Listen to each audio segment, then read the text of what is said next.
जब ले रोपनी खचक के नइखे लागल आ तब तक ले तो खूब कमा लेबे। तो जब खचक के लागी तो इतना सारा ठेकेदारे हो जियो सकी रोपनिए छिटा जियो स के बा हो ए मलकाए अरे खाली बाड़ू हो खाली बाड़ू तो बयाना टेकलो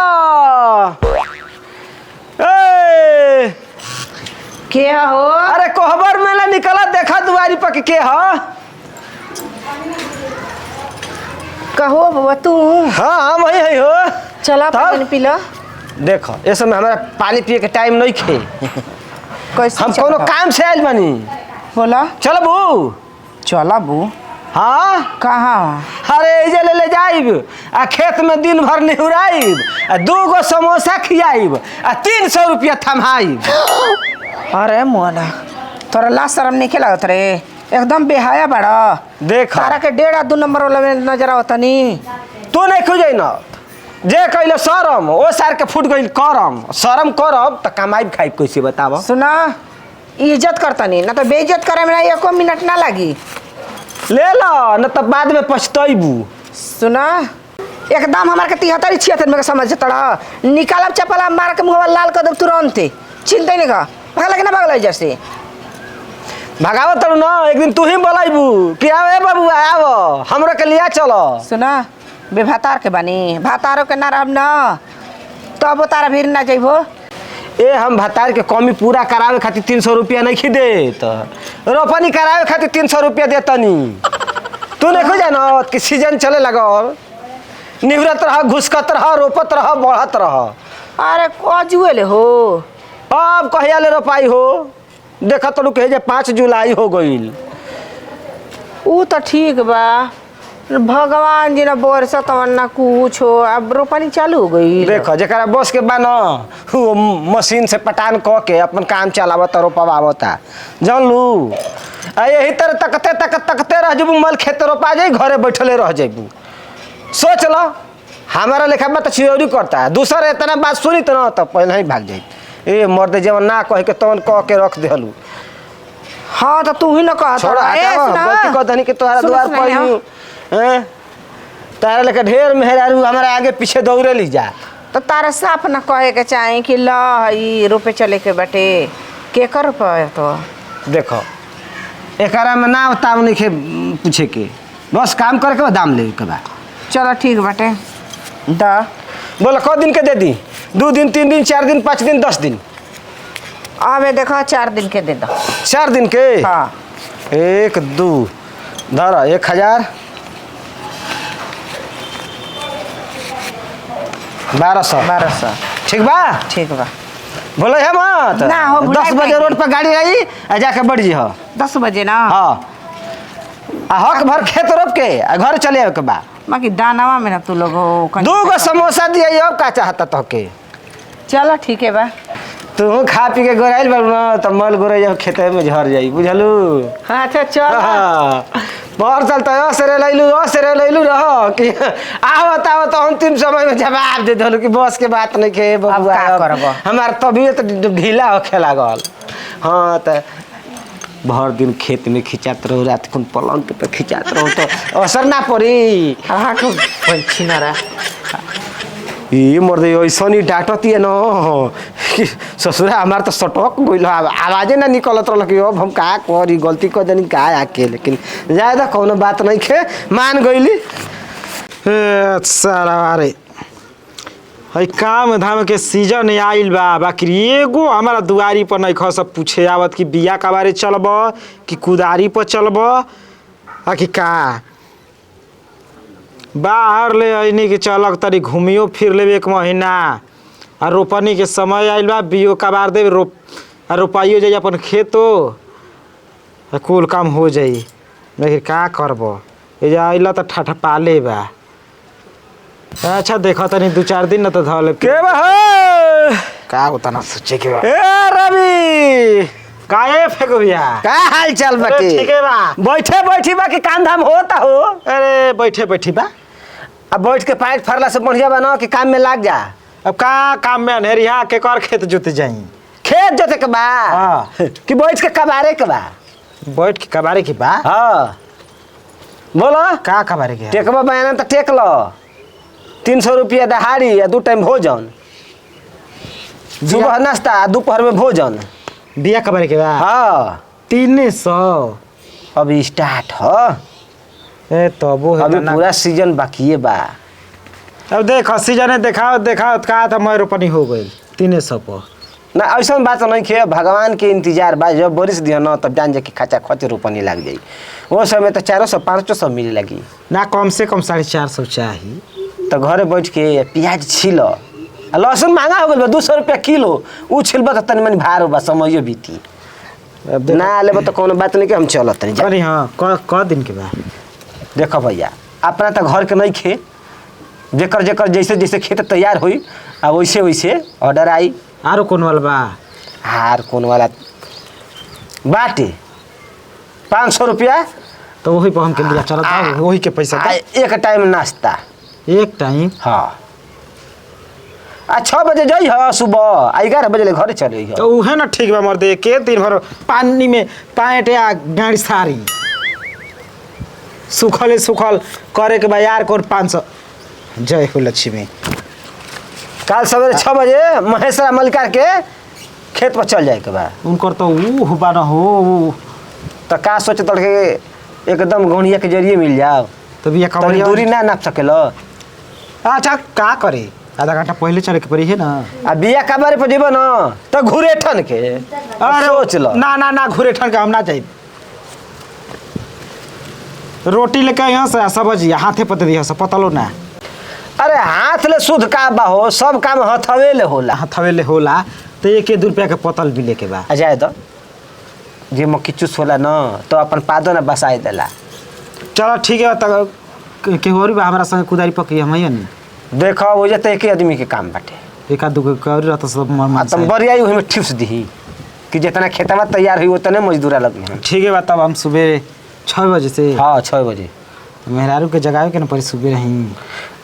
अब ये तो हार समस्या बाटे, समझ लो। रोपनियों के जरूरत बा, बाटे रोपनियों की जरूरत बा।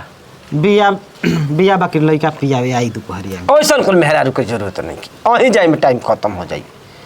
माने कौनो लगहर मेहरारू तार में ना जिया 100 रुपये ना इतना दूर जो है कि दिक्कत परेशानी ना बा, गाड़ी आई है लेके जाए के बा मोर से महिला सोच लो जले यहाँ पियावे ना भैया। तब तो लइका रोवत ओकर मैं करे जी पथली एक हो जाई। जितना के बबुआ ना उतना झंझुना लग जाई। छोड़ा जाए तो जितना के रोपनी ना करी उतना दवाई बीरो करावे में लग जाई। नहीं कहले बारे कि नहीं नजदीक मिली तो ले हाँ नजदीक रही तो ठीक बा, गांव घर के अगल बगल के मिल जाई। हाँ। तो सही ना बाटे। अब देख अभी 1.5 महीना के लइका फिर कम से कम दिन भर में 2-3 बेर पियावे आवे के पड़ी। तो हम मच्छर के पोछे होकल जाता हो का जब 1.5-2 महीने का लड़का भेल बा तो गांव से सेवे दो के। अरे 5 दिन के 10 दिन के लहार बाहर बा उतने में फुटा। चलो ठीक है बा, कोनो बात नहीं खे। ठीक बा, जा तनी कुदारी कवर लिया बेट लगा देते। अब तो तू समझ कुदारी में बेट लगेबो कि बेट में कुदारी लगेबो। हाँ उहे हाँ ठीक बा। ए रोपनी गाड़ी आके रोड पर लाग गइल बिया, तैयारी कला जाए 10 बजे चल जाए के बा। बाड़ा न चिल्लाए के पड़ता। का हो भैया, का चिल्लात हो? हमारो काम धाम मिली? हाँ मिले काहे ना हो। का करबो भैया, बहुत बेरोजगारी न हो गइल बा हो। केनियो काम धाम 200-400 के मिल जी तो तीन तकारी चली तो टेंशन मत लो, अब तो 1 महीना का काम मिली। लेकिन लिया निकल सन न जा तो। अरे हमारे से संपर्क करो, हम ना लिया जाई। कैसे चलता है घरे?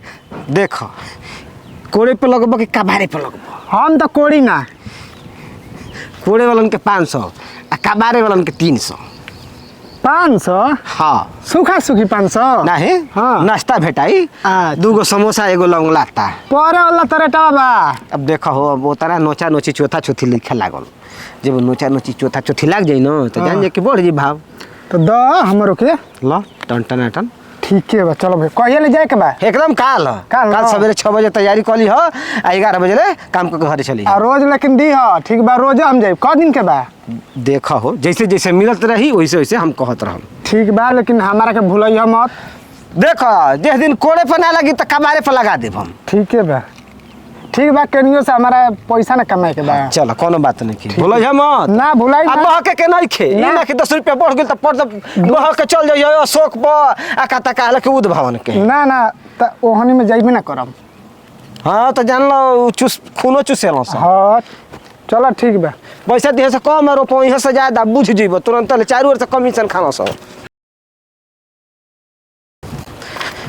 गजब होइ छे हेटुआ वो बिया हो बयाना टेके के टेक लल पड़ 1200 रुपया चोली में चपोत के धल लस आ जाए एक बेर एकदम भुला गेल बड़ी 11 बज गइल और अपन चल गेल से खेत में एक आध पाह लगा देले होई स आ ई बड़ी के घरवे में लगाइल बड़ी ए सुनाता का हो मलकाइन निहुरे के डर है केवाड़ी हल्ले बड़ू तनको असर नहीं खेना पड़ते मेहरारू पर ए हो का हो बबुआ गजब बाड़ू हो गजब अभी घर में लगाइल बाड़ू सब रोपनी जाके खेत में पड़ गई सन एक पाह लगा देनी सन तो सबको ठीका ले ले बनी हम जगह रोपे के बा उ रोपी ना जगह घर रहे के बा उ अपन घरे रही के कहाँ गइल कहाँ ना गइल हम का करी कैसे बतिया तड़ू हो गजब बड़ा भांग खा कैल बड़ा का भूलकर ना हो भूला देखा माने भूला के तारा घरे चल गइल बनी कि हम अपने घर बनी काल है ना 1200 रुपये ऐठ के चोली में डाल हलू अब एना टेकलो कि 4 दिन के हमके दे द हम रोप 1200 रुपया हाँ क सपना नहीं खरा देखत सपना हम नहीं देख हाँ सपना तो तू बाड़ू कैसन 1200 रुपया हो हैसन 1200 रुपया टन टनाटन गिनले रही पागल आ तू आइल टेकले लइका। रहू सुना ऐसा ही कह के इल्जाम लगेबा का हो देखो। बेइज्जती करबा का हमरा के झूठ सच के कौन हराम के पैसा ना देले रही उ काम के पैसा देले रही जानलू अमन करे मर चल के रोप गजब मर दे तू धोखेबाज मेहरारू बाड़ू अरे नतिया दो गलवा कबे ले हम बढ़िया से बोलतनी तो तू ना बोला के फायदा उठाब तड़े आय कैसे पैसा दिल बड़ा कहता नहीं इज्जत से चल जाना तो हमारा बेइज्जती करे में 1 मिनट ना निकाली देखा निकाली मलकाई टकटवा।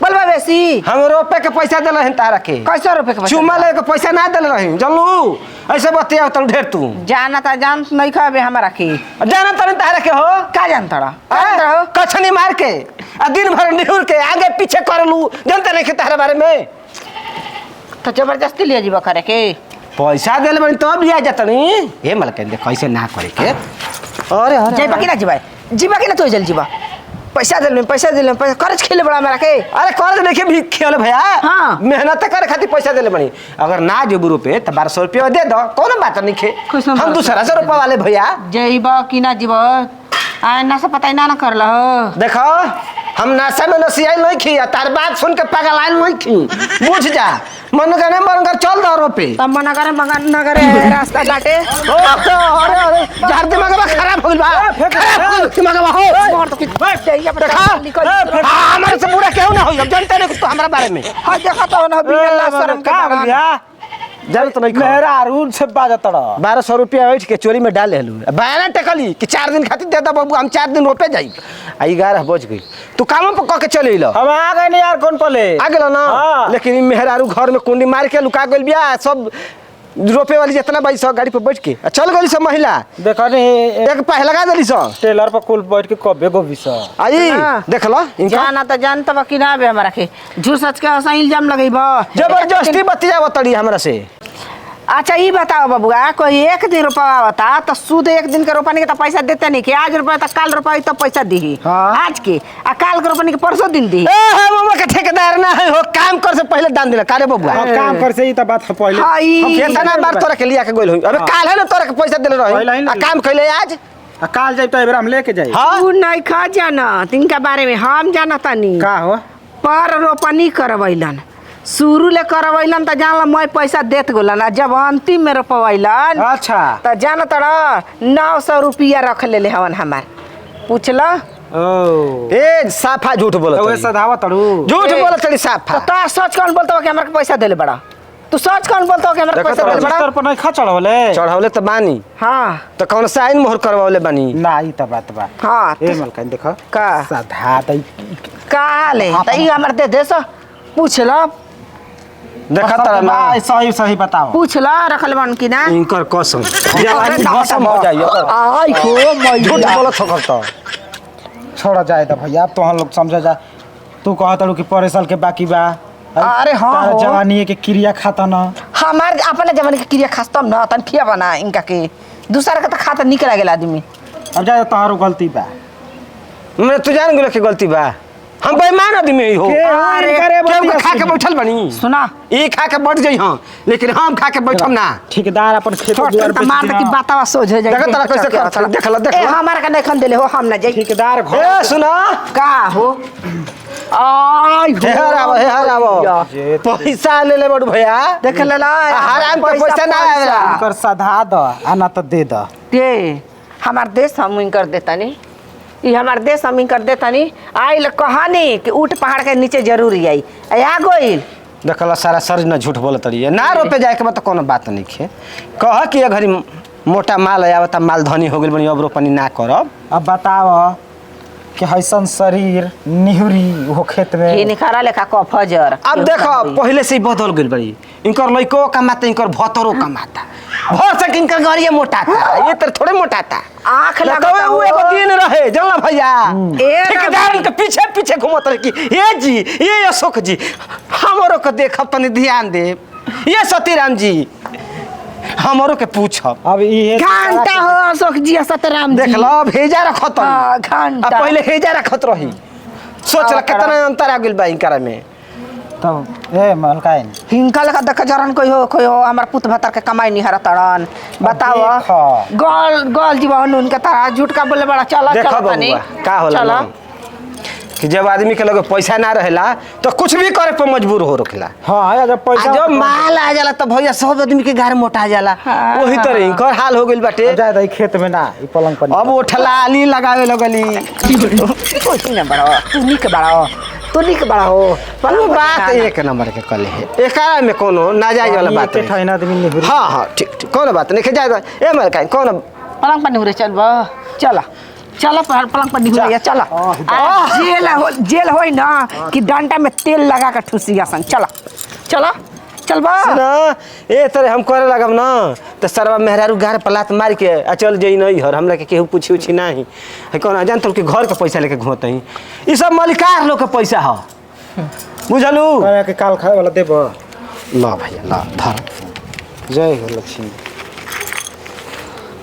ओकर लेबू के हम काहे के ले काल ना तारा संगे झारखंड बना हां हाँ। तब ठीक बा ए बा अकेले खैनियो ना खैनी है तो जाए तो काल मनसान हो जाए बोल गेल जरिए बाटे दू आदमी रहेला तो बोलेला बतियावेला हां मनसान सोच रहेला समझ के काम करियो पहले लेके तब करियो जैसे ले ले हड़ा मेहनत करता देबू का घियो काय आधा खाते किलो दे दिया दाल में डाल के खाए खाती जा तड़ू रोटिया प्याज व मिर्चा रही ना यानी घिस घास के मेहर मग भेज दे चला हो। मार के फिट हो जाई चला तार लेखा बेईमान ना हनी कहाँ लिए चलबू चला आवता नहीं गड़िया अब तार तो चल गली सरो पे तो ले जा तो पाछे ले जाके का करू मोटरसाइकिल पे ले जाए का बैठा के लेके चल जा जान तलो कहीं सके जना तक चक्कर चलता है तू ही त लूरगर बड़ा हमरा भतर लेके चक्कर चलैता रहा आदमी जान तलो सोचे लगी उल्टा सीधा अब जे दिन रात मेहरारुआ ने में रहत और चक्कर के सोची ना बिला जाई चलो हम हल्का चलो जा अरे तो पहुंचा दे बोला 100 रुपया देबो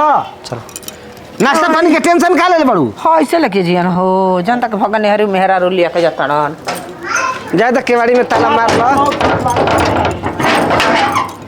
चला का है बुढ़वा हमार बड़न तो यहाँ ना खाए पिए चलो बूढ़ावे ना तक संभाल ले बना के संभारी तो जराई हुए ना समारी